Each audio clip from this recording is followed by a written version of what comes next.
Y voy a permitirme presentarles a estos grandes escritores y lectores mexicanos. Comienzo con el maestro Gerardo Ortiz Martínez, promotor de la lectura del Instituto México. Recibamos un fuerte aplauso, por favor.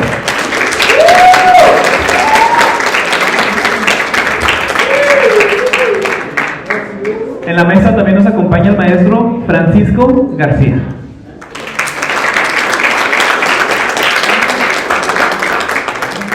Tenemos la presencia del maestro Marco Antonio López, periodista y escritor ponente.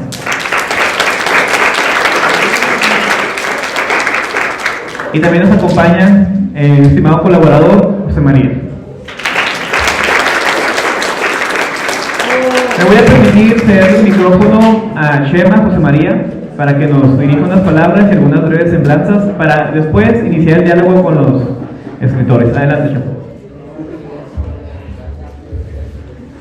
Bueno, pues es un gusto estar con ustedes, haber vivido esta mesa que nos antecedió y pues bueno, dar la bienvenida una vez más a los escritores que nos acompañan, informarles que la renta de los libros va a tener un costo de 10 pesos, no se crean.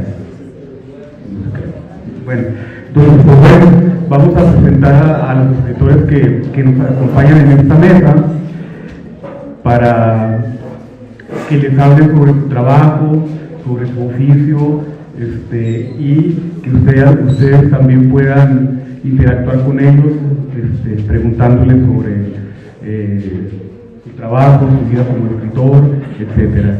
Y pues bueno, ellos aparte nos van a presentar sus libros, van a hablar con ustedes de sus producciones, etc.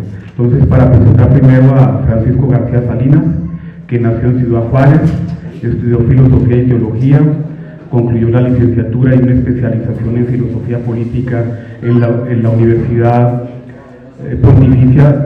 Pontificia Universidad Gregoriana de Roma. En 2006 publicó el poemario Símbolo y Recuerdo. Ha publicado parte de su trabajo narrativo y ensayo filosófico en revistas y antologías. Ha enseñado metafísica e historia de la filosofía contemporánea en el seminario de Ciudad Juárez, también filosofía en perspectiva latinoamericana en la Universidad Autónoma de Ciudad Juárez.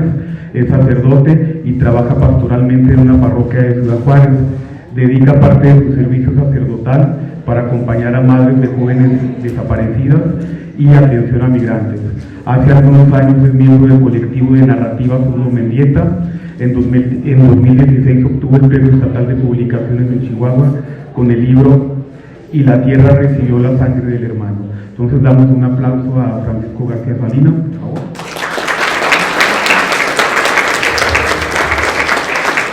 Y le pasamos el micrófono para que hable con ustedes.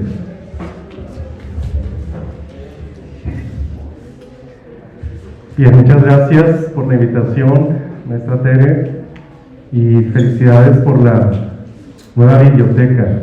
Traje algunos libros que quiero regalar para que tengan allí este libro allí en la biblioteca. Les quiero leer un cuento. Este libro es de cuentos y voy a leer uno que es el más cortito aparte de todos. Espero que les guste. Se llama Incredulidad. Es la primera vez que me alegro de no tener hijos. No con esa clase de alegría que dura para toda la vida, sino con esa otra que te hace salir de un apuro y te pone contento, aunque sea por un rato. Que te abre la cabeza para pensar mejor. Así los hijos que no he tenido no van a sufrir si estos me hacen algo. ¿Acaso mi madre? Pero ella ya ha sufrido mucho, como quiera sabrá qué hacer. ¿Te quedas callada? No te lo voy a repetir. ¿Cuántos hijos tienes y cómo se llama tu esposo? No tengo hijos ni esposo. Y era cierto, Ofelia no tenía hijos. Nunca tuvo la oportunidad de probar su fertilidad. De sus 45 años, solo 10 no han trabajado en la tienda. Sabe todo sobre abarrotes y vecinos. Puede cargar una bolsa de frijol y saber si le faltan o sobran 50 gramos. Puede ver a un vecino y saber si su esposa lo engaña o su hijo usa drogas, pero no tiene hijos y no había caído en la cuenta de eso. Por su buen carácter se ríe cada vez que le hacen bromas sobre su soltería. Por eso esperaba que la primera pregunta que le hicieran sus secuestradores fuera sobre la maternidad. No tengo hijos ni esposo. La frase resuena en su mente. Es la primera vez que tiene que hacerse ella misma la pregunta y darse una respuesta satisfactoria. Ya no basta una broma o decir con una sonrisa inconsciente que no los tiene. Lo de menos es responder a los secuestradores. La pregunta propia y lastimosa ahora es: ¿dónde están mis hijos? ¿Dónde están? Se pregunta, toda la vida trabajando y no tengo hijos. Le exigen que responda con urgencia, aunque no tendrá mucho tiempo para pensar. ¿Te quedas callada? ¿Cómo se llama tu hijo? El que trabaja en la tienda. Ofelia sigue en silencio. Nunca se imaginó ser la madre del Fer, pero le hubiera gustado haberlo sido. Fernando lleva trabajando con ella más de 8 años, es güero como ella.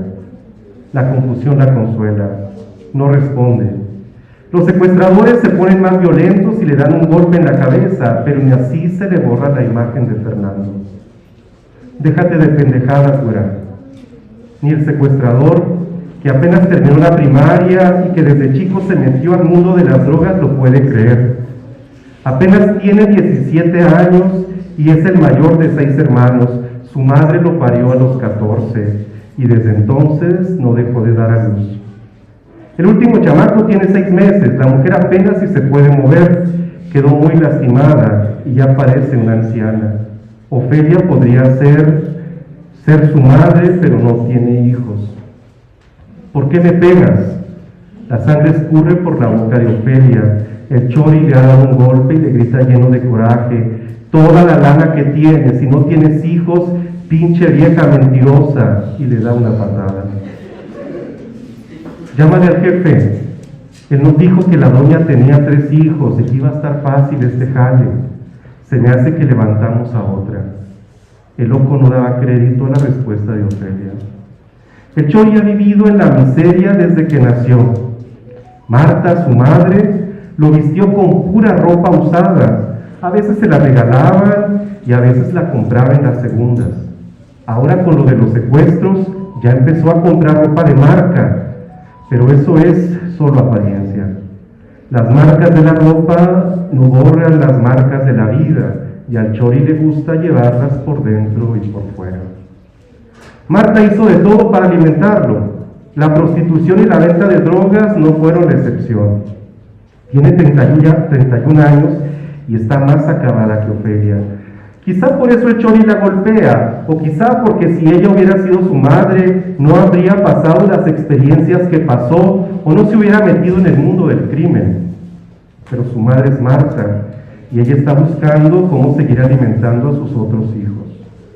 El chori no le da nada de dinero, si acaso compra cada nunca algo para comer con sus hermanos, pero nada para su madre. Sí, es la morra, dice el muerto, y también tiene hijos. Dice el jefe que le saquemos la sopa a madrazos, pero que no la vayamos a matar. La vieja tiene mucha lana. El chori se levanta, mira a Ofelia como nunca ha visto a nadie. Le da otra patada y ella empieza a llorar. Nadie entiende qué pasa. Se limpia las lágrimas con la mano y él la golpea más. Ahora sí me vas a decir el nombre de tus hijos, o si no, yo mismo voy a ir a buscarlos y los voy a traer y te los voy a hacer pedacitos. ¿A poco toda la lana que ganas es solo para ti? ¿Cómo se llaman tus hijos, pinche güera? Ofelia se queda callada. Ya les dio su respuesta, pero el chori no acepta su silencio. Por su mente pasan los recuerdos de su vida y se ve solo y miserable con sus 5 hermanos amontonados en 2 cuartos. No aguanta más. aunque Ofelia se queja, la invade un sentimiento de paz. Al parecer ha dado buena respuesta a sus interrogantes. El Chori pierde la cabeza y saca la pistola. Muérete, pinche vieja egoísta, y no andes viniendo al mundo si no vas a tener hijos. Gracias.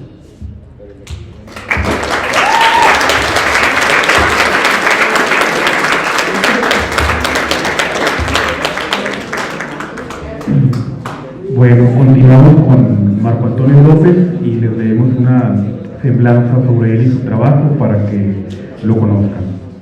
Marco Antonio López Romero es un periodista y escritor de Ciudad Juárez, autor del libro Crónica a la orilla del río.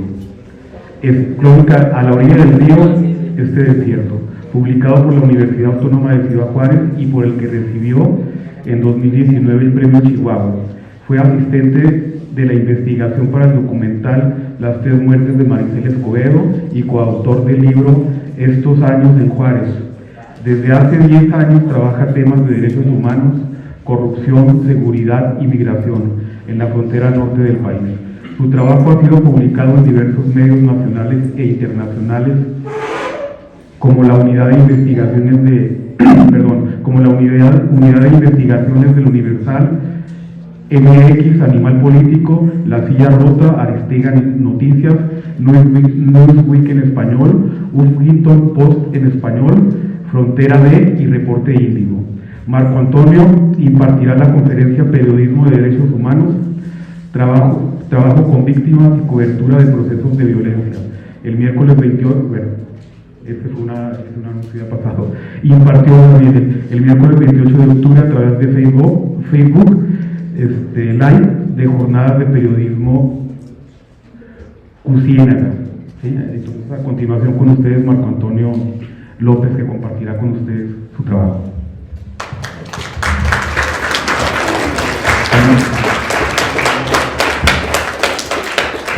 Hola, buenos días. Es un gusto.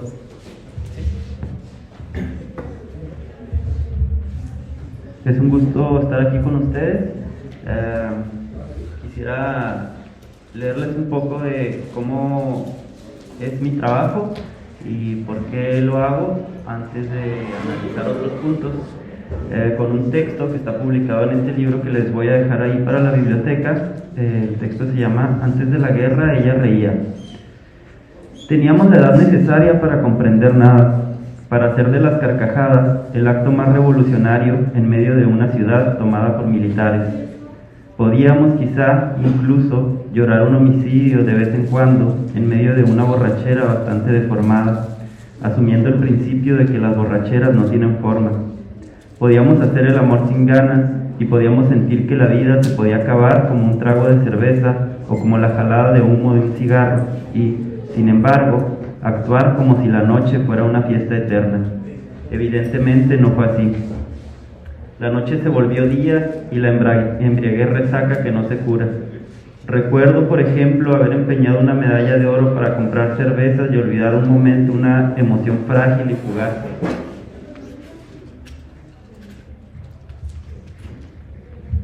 Nos la tomamos en un bar que, después supe, entrevistando a un hombre siempre triste, fue el último lugar en el que vieron a Esmeralda Castillo, desaparecida en 2009.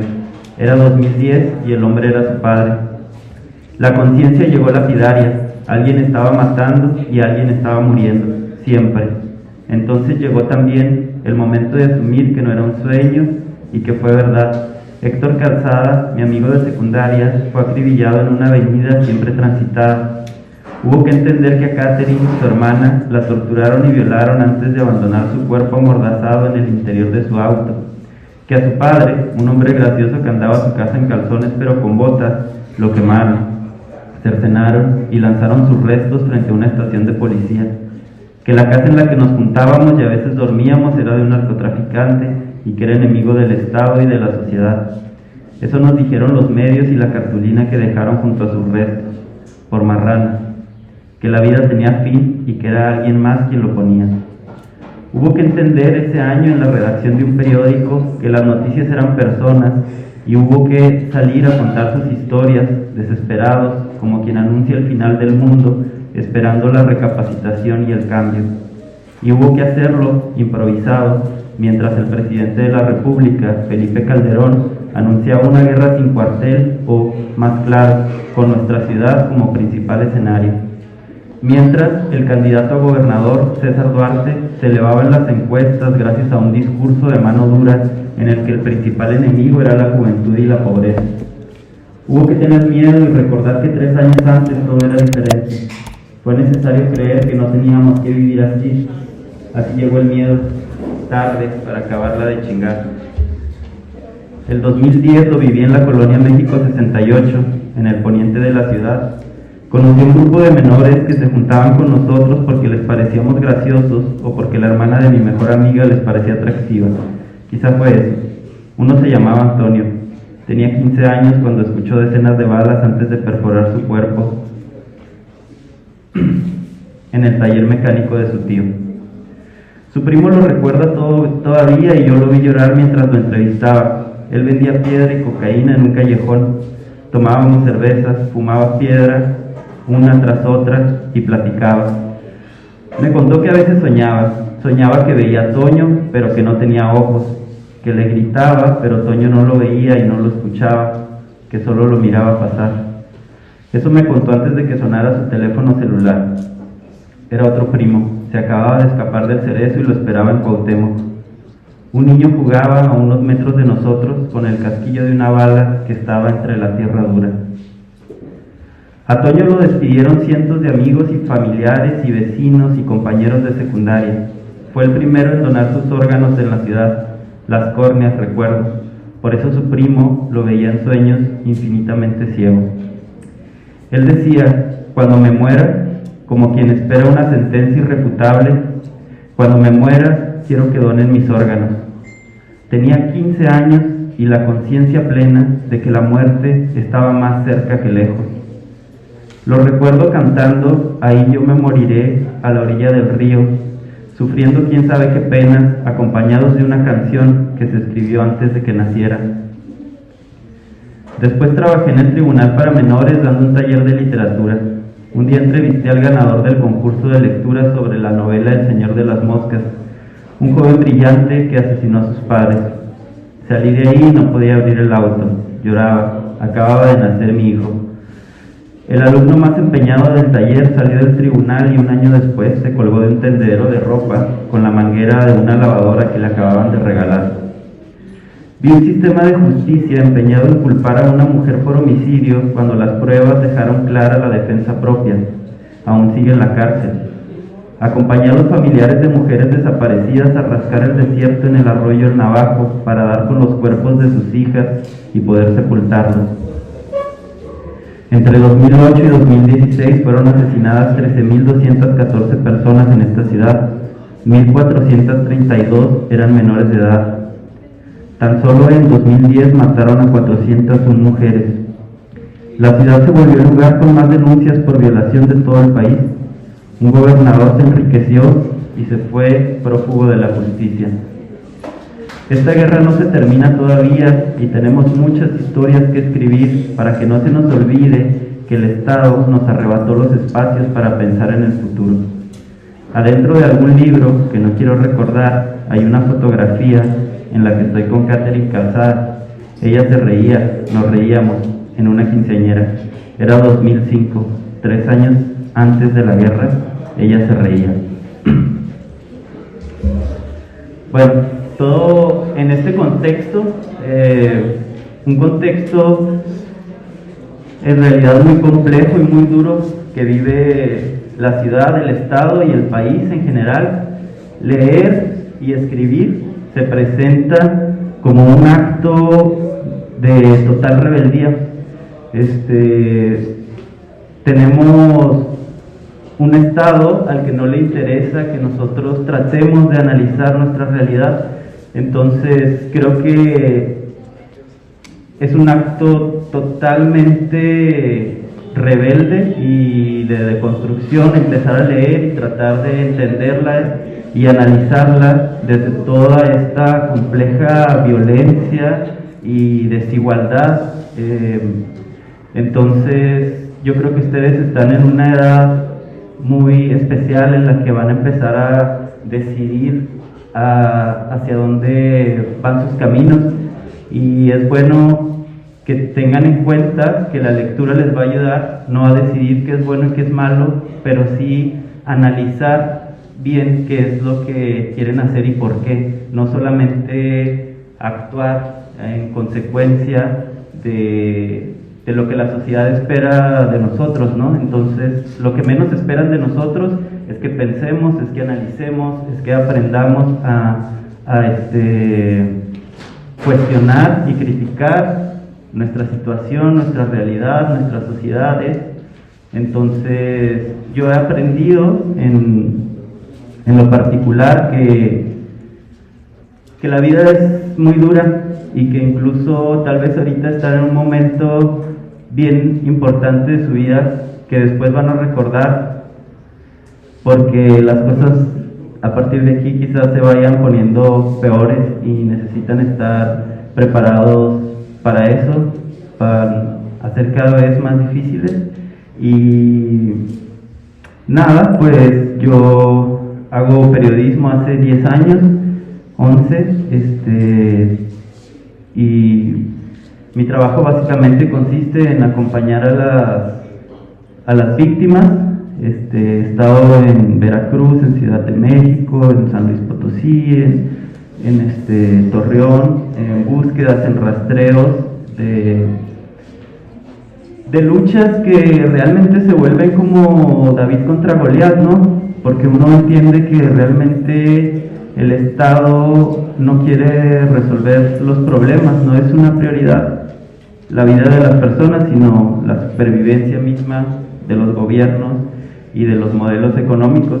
Entonces, es quizá un trabajo un poco imposible, porque no sé si se van a lograr los objetivos o si el periodismo cambia cosas en realidad, pero creo que vale la pena que desde la trinchera en la que decidamos estar, pensemos que un cambio pequeño puede impactar de manera importante en los demás, ¿no? O sea, cada vez que yo entrevisto a alguien, por ejemplo, hoy voy a ver a Oscar Cabata, una persona que veo hace 2 años, que fue víctima de tortura del ejército en 2009, cuando él tenía 17 años, lo detienen cenando unos hot dogs de manera arbitraria, lo llevan al cuartel militar, a él y a su mejor amigo, y los mantienen bajo tortura 5 días.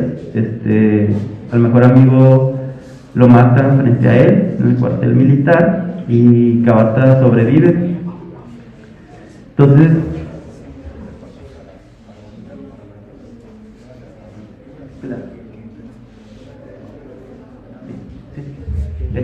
bueno, entonces nada más era eso, como hacer un análisis en general de la importancia que tiene la lectura, y cedo la palabra a la persona que sigue.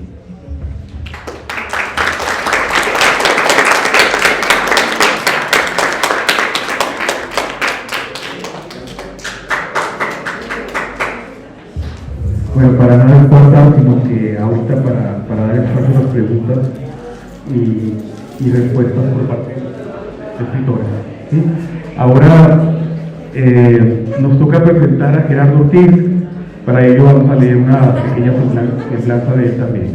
Enamorado de los libros, descubrió que era necesario pasar de un mero gusto a capacitarse para convertirse en un buen promotor de la lectura. De esa manera, participó en el Diplomado de Promoción de la Lectura con el CEPLI de la Universidad de Castilla-La Mancha. Ha tomado cursos sueltos con el Banco del Libro de Venezuela y con la Fundación Germán Sánchez Ruy Pérez. Actualmente es parte del proyecto Leo del Instituto México de Ciudad Juárez. En 3 ocasiones ha sido parte de los equipos ganadores del concurso de lectura del Quijote que organiza el gobierno del estado, y escribe artículos en los medios locales en donde orienta sobre la selección de libros para niños y jóvenes. Particularmente le apasionan los libros infantiles ilustrados. Entonces los dejamos con Gerardo. Muchas gracias.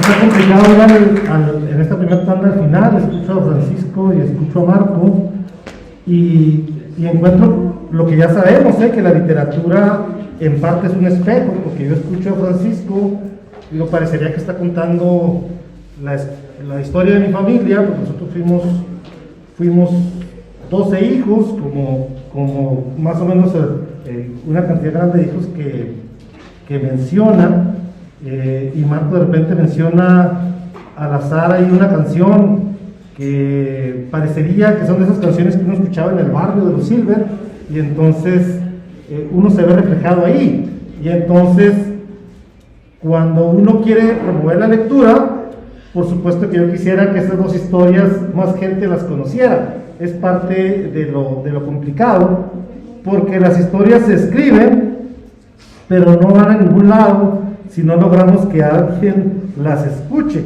que alguien las lea, que alguien se entere.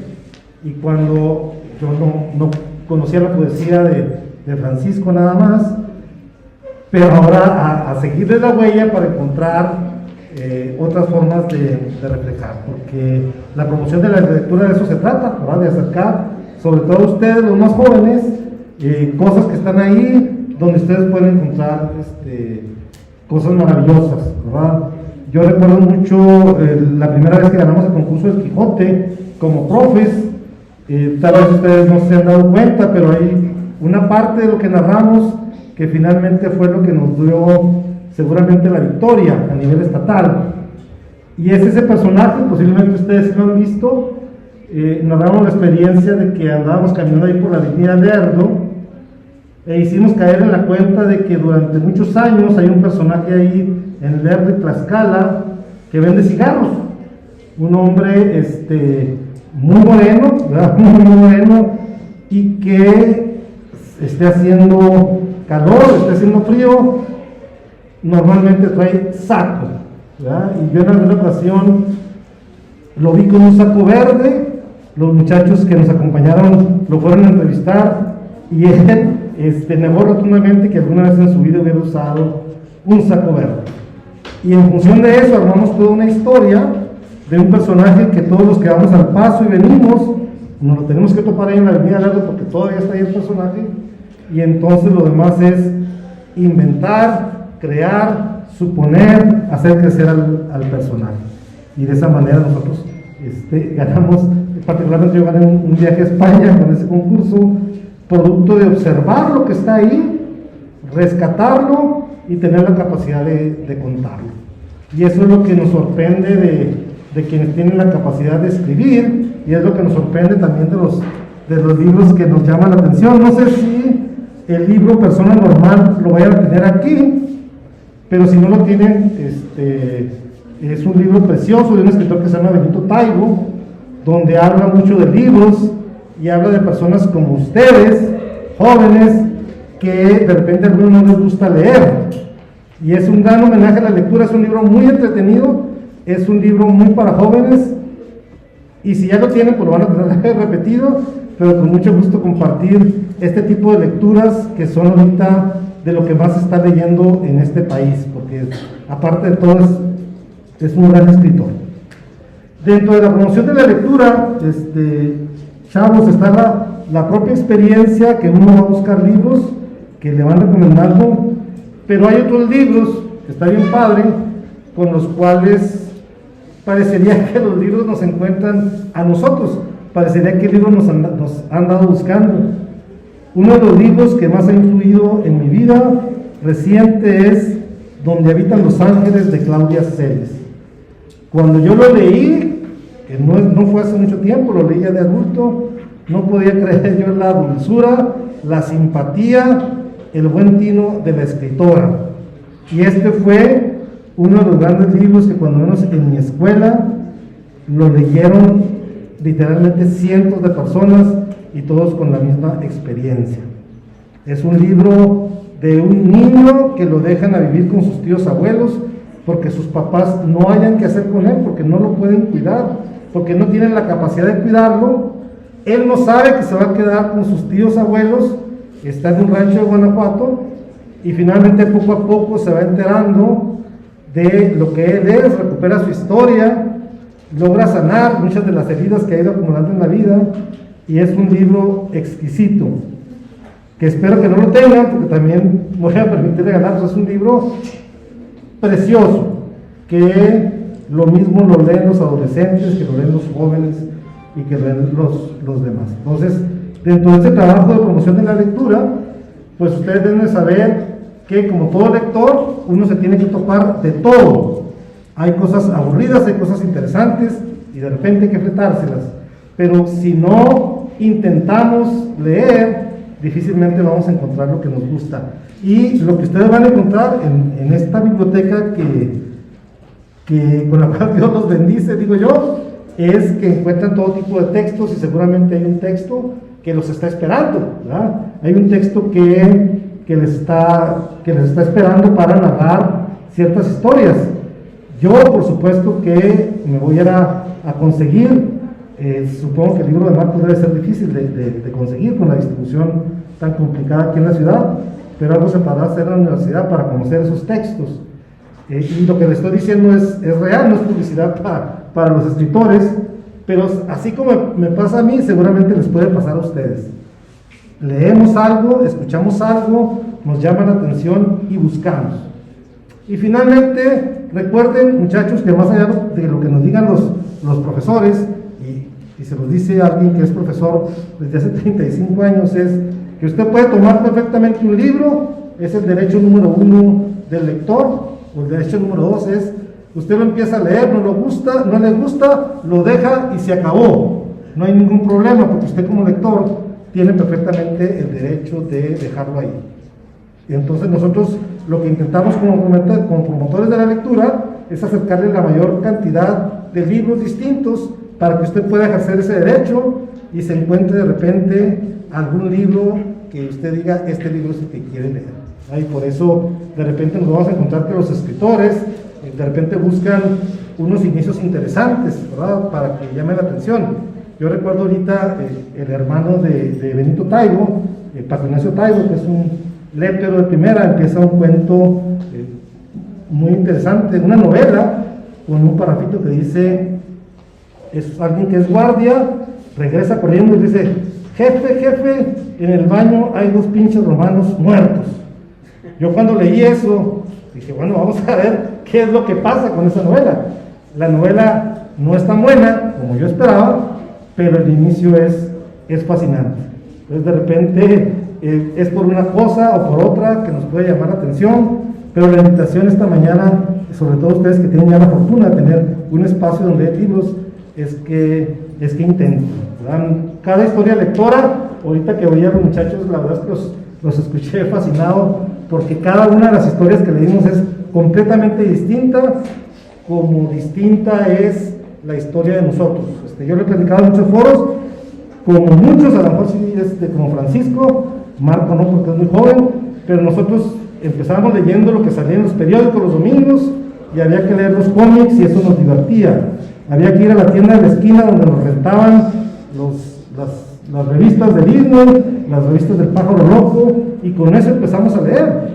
Y en efecto, como lo hacía ahorita, como lo decían ahorita en una pregunta, en ese tiempo no había literatura juvenil, había que leer lo que había y era lo que entraba. Yo respondería a esa pregunta que se hizo, que pues de repente lo que pasa es que hay historias que están hechas con adolescentes, donde ellos son protagonistas, donde hablan, donde se expresan sus dudas, donde expresan sus confusiones, y ahorita hay muy buenas historias.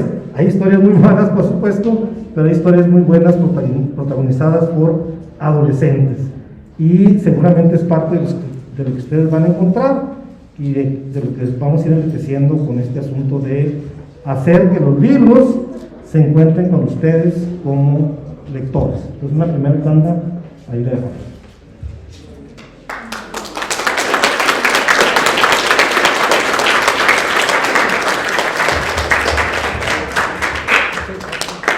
Bueno, como ven, vamos ganando.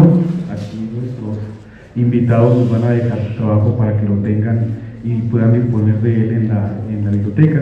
Y pues bueno, ahora sí pasamos a la parte de preguntas, de comentarios, y pues bueno, con todos ustedes. Si alguien quiere preguntar, si alguien quiere dar un comentario. Adelante. Paco. Sí, a mí me gustaría, pero había alguien primero. Adelante. El libro que tú platicó, es un suceso de aquí de Ciudad Juárez, ¿no? Muy conocido, bueno, sí escuché, muy conocido. ¿Fue escrito por ti o...? Sí. liter- Sí, este es parte de un libro que se llama Estos años en Juárez, en el que algunos jóvenes escritores se reunieron para hablar sobre cómo había sido crecer en un contexto de guerra, ¿no? De guerra contra el narcotráfico y de militarización. Entonces es el testimonio de diferentes voces. Y el otro libro, que se llama La orilla del río este desierto, es un compendio de crónicas que trata la primera parte sobre adolescentes del Tribunal para Menores, otra parte sobre violencia de género, otra parte sobre migración y otra parte sobre asesinato de periodistas. Son los dos libros, pero los dos tienen que ver con Ciudad Juárez.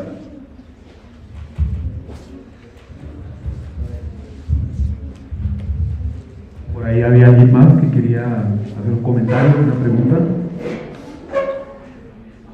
Adelante, Magali. ¿Qué consejo le pueden dar a los que quieren ser escritores para poder avanzar?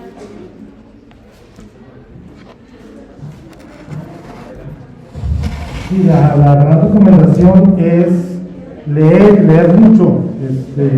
Eso es inevitable. O sea, si uno quiere escribir un articulito de 2 cuartillas, entonces hay que apretarse algunos cientos de páginas antes de poder escribir 2 cuartillas. Entonces la gran recomendación para quien quiere escribir es leer mucho, y creo que eso te lo vas a encontrar en cualquier manual de promoción de la escritura. De entrada a eso y tomar notas de todo lo que va pasando serían las 2 grandes recomendaciones, pero leer y otra vez leer sería para mí lo fundamental. ¿Alguien más que quiera plantear algo? ¿Qué proceso tienen para escribir cuando escriben? O sea, ¿qué es lo que hacen antes de escribir para prepararse? ¿Alguien que quiere responder? Bien.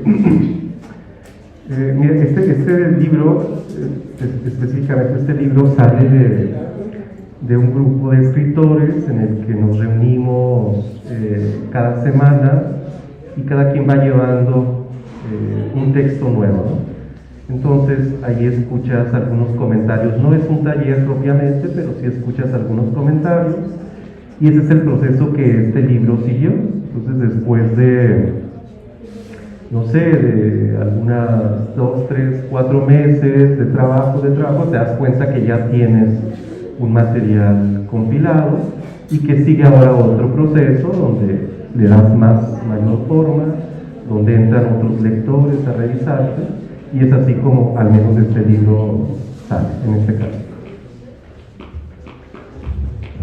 ¿Alguien más que quiera participar? Adelante. Yo tengo una pregunta. ¿Conocen a los familiares de los casos que han investigado de aquí de Ciudad Juárez? ¿O es por testimonios de otras personas?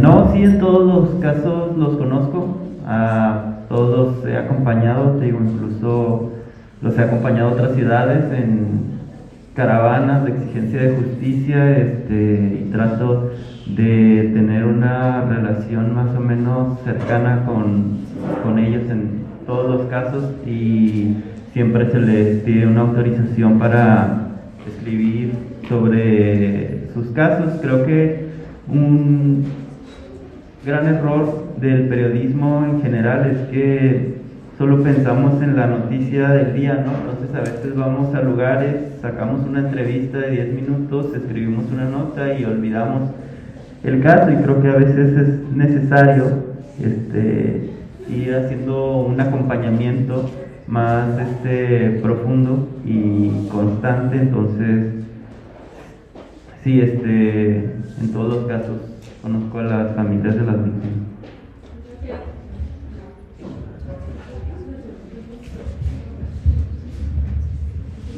¿Alguien más que quiera participar? Adelante. ¿Cuál fue la motivación para seguir con tu trabajo de inspiración? Que tomaron a ser escritores o periodistas. ¿Qué fue lo que los inspiró?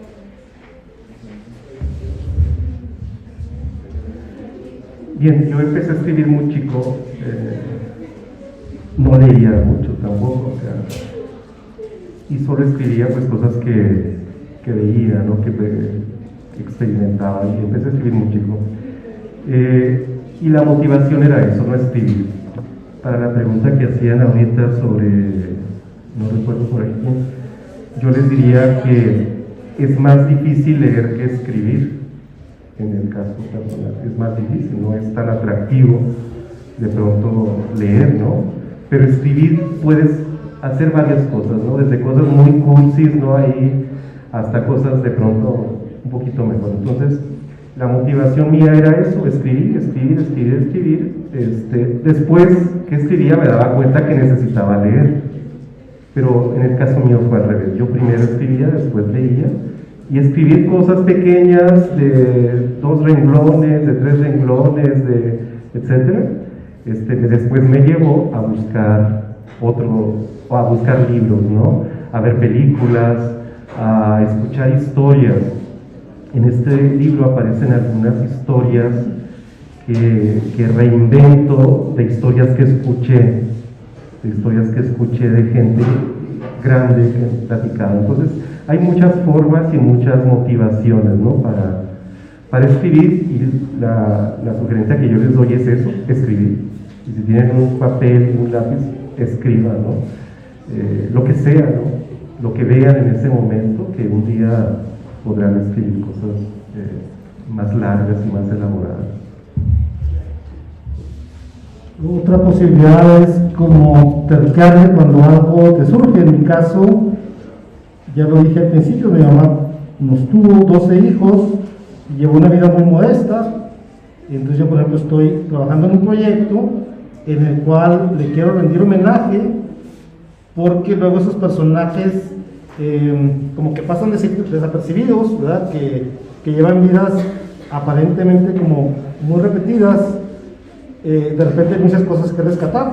Entonces, en mi caso, por ejemplo, ahorita estoy yo clavado en eso, tratando de recuperar la historia de mamá, de cosas que yo escuché, de mis hermanos, de mis tíos, y otras cosas que me quiero inventar, transformando algunas situaciones que ella platicaba, pero dándole un toque a lo mejor un poquito más divertido.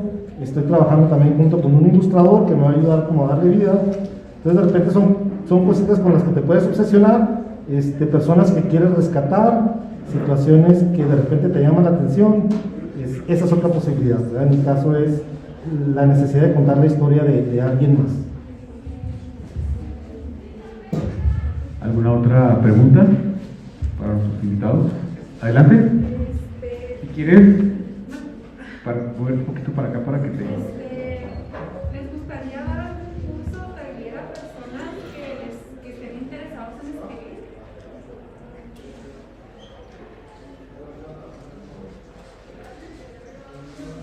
Pero siempre es muy atractivo para alguien que escribe encontrar a otras personas que escriben, siempre es muy atractivo, ¿no? Y yo personalmente creo que ustedes, jóvenes, tienen muchas cosas que contar.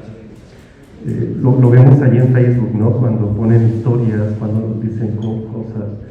Entonces creo que hay toda una posibilidad de hacer historias, de hacer relatos, de hacer crónicas, de compartir experiencias. Y claro, en ese sentido, si hay siempre la invitación, los que escribimos, siempre que somos invitados, decimos que sí, ¿verdad? A no ser que de plano no podamos, porque para nosotros, como decías ahorita, un texto encerrado en un libro, pues ahí se queda, ¿no? Y siempre que puedes platicar esa historia, aprovechas la oportunidad. Así es que leemos donde nos inviten, ahí voy yo, si me invitan a cualquier lugar, voy. Y en ese sentido sí creo que si yo personalmente estoy interesado, creo que mis compañeros también, en apoyar cualquier taller, curso de literatura. ¿Alguien más que quiera agregar algo en cuanto a esto? No, yo nomás le digo que a la maestra Tere yo le pago una cuota para que me invite a estos eventos, entonces por eso de repente aparezco, pero yo le tengo que pagar para que me invite. A ese nivel andamos. Bueno, Que se hace mucho de robar. pero como ven, seguimos ganando, así es de que ahorita firman contrato antes de cruzar la puerta. ¿Alguien más quiere hacer un comentario, hacer una pregunta más? Adelante, joven. ¿Cómo y cuándo se dieron cuenta que escribir era su pasión?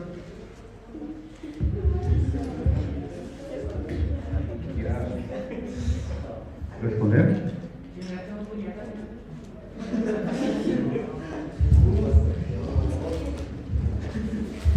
Yo creo que eso fue ya trabajando en un periódico, y creo que no fue tanto como una pasión, sino como una necesidad que sentía de ver cómo las noticias pasan y al siguiente día ya se olvidan, ¿no? O sea, son basura, están desechadas, simplemente el periódico se usa para hacer piñatas y nos olvidamos de las noticias, pero detrás de esas noticias siempre hay unas historias más grandes, ¿no? Más impactantes, y creo que el empezar a ser consciente de que detrás de las noticias hay historias mucho más complejas fue el momento. O sea, por ejemplo, yo recuerdo mucho y escribí una obra de teatro sobre eso después, que mientras Ciudad Juárez era la más violenta del mundo, también estaba concursando por tener el récord Guinness de la ciudad que más tenía una clase de astrología más grande.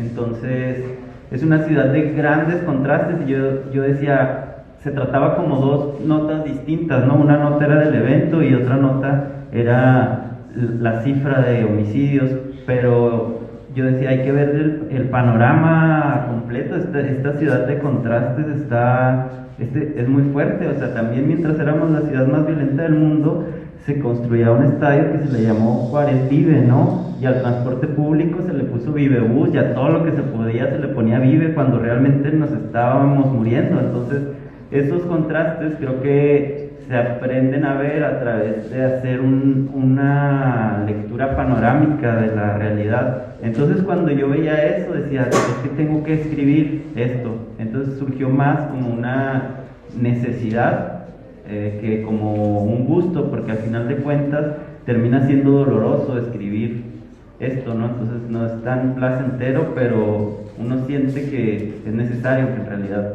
quizá no es necesario tampoco. Yo creo que todos tenemos necesidad de expresarnos, ¿no? Veía un reportaje de una escritora que escribe a partir de los grupos de personas que hacen chismes, y empezó ella a relatar los chismes, y ya leído, dices tú, qué historias tan interesantes se platican allí, ¿no? Y la imaginativa que la gente pone en inventar un chisme, y entonces ahí se convierte en literatura, ¿no? Se saca de esa parte de ahí, es decir, todos tenemos necesidad de decir algo, porque todos vemos diferente.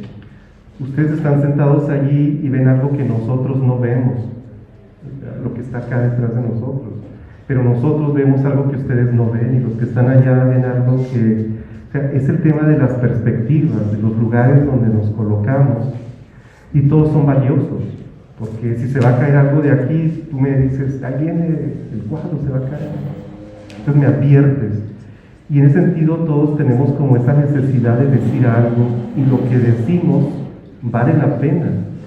Porque si se va a caer aquí algo y nosotros no vemos y nadie nos dice, pues nos morimos, ¿no? Y ahí la palabra tuya tiene un valor para mí. Entonces ahí todos tenemos formas, necesidades de expresarlo. Algunos a través del chisme, ojalá hubiera menos chismes y más libros, pero otros a través de un libro, ¿no? Entonces creo que hay toda una posibilidad y una necesidad de decir, decir algo, ¿no? Todos tenemos esa necesidad. Una pregunta más, un comentario. Fíjense, nada más como apunte, ahorita que se habló un poco de la literatura juvenil de ahora. En los años 40, 50, que la literatura mexicana tiene un boom grandísimo, donde se dan a conocer todos estos escritores que ahora cuando menos de nombre o por algo los conocemos, ¿sí? Estos escritores son muy jóvenes cuando inician a escribir obras. El mismo Octavio Paz, en su primer libro, que es Libertad bajo palabra, creo, lo publica a los 20 y tantos años, ¿sí? Pero una de las situaciones es que estos jóvenes no abordaban, de alguna forma, así lo creo, temas de jóvenes, ¿sí? Y no escribían como jóvenes, ¿sí? Después de esta parte se da un movimiento en México muy importante que se llamó la literatura de la onda. Este movimiento es por ahí de mitad de los 60 y llegan algunos jóvenes que abordan temáticas jóvenes, que abordan el macrouniverso de los jóvenes y son jóvenes, y algo muy importante, escriben como jóvenes, ¿sí? En este caso, por ahí anda Gustavo Sáenz, José Agustín, que es tal vez el más representativo, que algunas veces anduvo por aquí en Juárez haciendo lecturas, todo esto. En este caso, este movimiento, fíjense nada más, tiene un choque con el movimiento anterior de alguna forma, que muchos lo descalifican, ¿sí? ¿Por qué? Porque estos escritores, como les digo, ya escriben como jóvenes, usan el lenguaje que usan, con el que hablan los jóvenes cotidianamente, ¿sí? Entonces, y despliegan una obra, no sé, José Agustín, su primera novela, que es La tumba, la publica creo que por ahí de los 14 o 15 años, creo que por ahí se la corrige, se le edita a Juan José Arreola, que formaba parte del taller, ¿no? Y creo que por ahí tiene la ayuda de un escritor periodista muy importante, de Vicente Leñero, y sale la publicación. Esta novela La tumba pues crea todo un movimiento entre las juventudes, y pues bueno, este podría ser un buen antecedente de lo que es literatura juvenil en México, y desde luego a la que ustedes podrían acudir, que bueno, recordemos con la temporalidad que nos da la literatura y los mundos que nos otorga la literatura, ¿no? Entonces, pues bueno, nada más era un apunte. Yo en lo particular estoy muy contento de haber vivido estas 2 mesas, de que ustedes estuvieran aquí, participen, oigan, tengan la experiencia de nuestros 3 invitados, y que yo siempre manejo a casa como una casa de puertas abiertas. Ahorita que hablábamos de los talleres y todo esto, pues bueno, estamos iniciando un proyecto donde desde luego todos ustedes pueden estar, que es para un canal de YouTube, para hacer radio, para hacer podcast, y pues bueno, sería muy padre hacer conversatorios, y pues bueno, con nuestros invitados, y unir pues bueno, todo lo que los jóvenes saben, ¿sí? Entonces, pues bueno, dejo por último, no sé, algún minuto a cada uno de nuestros invitados para que cierren. Nada más agradecer la invitación y la atención que ustedes nos han puesto. Voy a dejar aquí unos libros a la maestra Tere, para la biblioteca, y otros, pues si los quieren rifar ahí para que tengan algunos y lean este libro. Muchas gracias y felicidades por su biblioteca.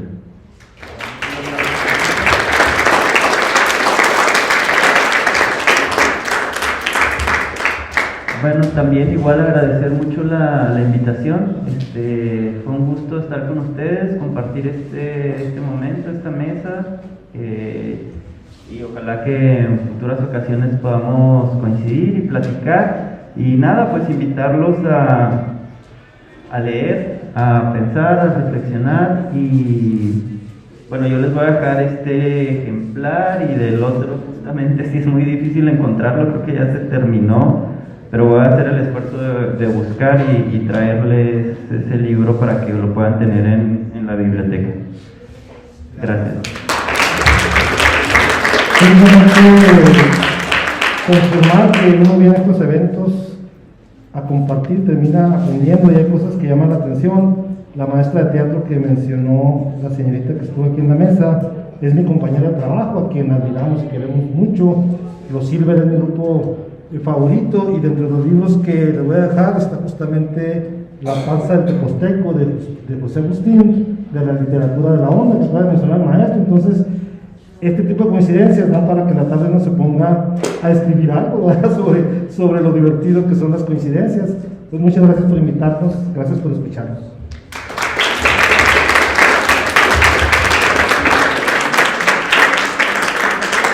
Pues luego llegamos esta jornada, pues muy contentos y con mucho gusto, y por último pasamos el micrófono a Paco. Bueno, pues nuevamente muchísimas gracias. Creo que brevemente, con sus comentarios muy significativos, se me vino a la mente a mí, y hay un libro que me está exigiendo que lo escriba, y hay un poema que me está exigiendo que lo escriba. Les agradecemos de todo corazón de estar aquí. Y le voy a pasar la palabra a la doctora Armada para dar el cierre a este evento.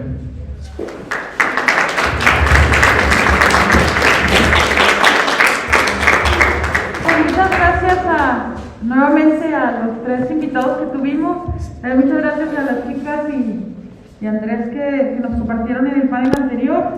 Y bueno, con esto cerramos este evento. Les debo decir que tuvimos ahí un problema de coordinación porque les habíamos preparado una serie de materiales, pero se los vamos a hacer llegar de algunos libros que se han publicado, con algunos cuentos, historias escritas por los mismos jóvenes de aquí de casa, y les vamos a hacer llegar un paquetito. Tuvimos un problema de descoordinación de que los iban a traer de Casa Central y no llegaron.